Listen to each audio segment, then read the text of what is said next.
In front of me is HUAWEI MatePad 11.5 PaperMate, and today I would like to show you how you can use voice typing in Celia Keyboard.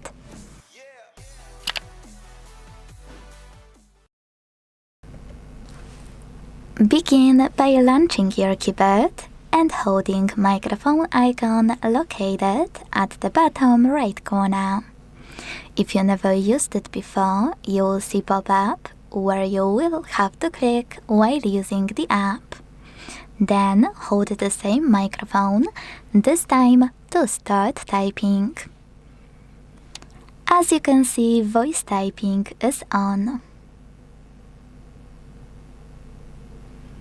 If you wanna stop, you can use space to turn on or off voice typing, or simply pause.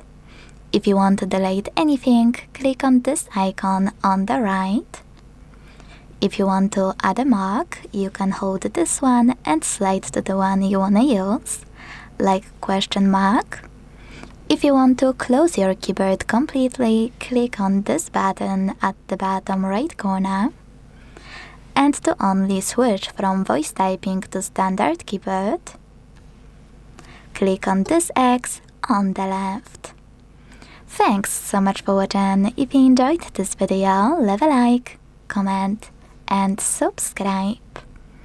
Bye!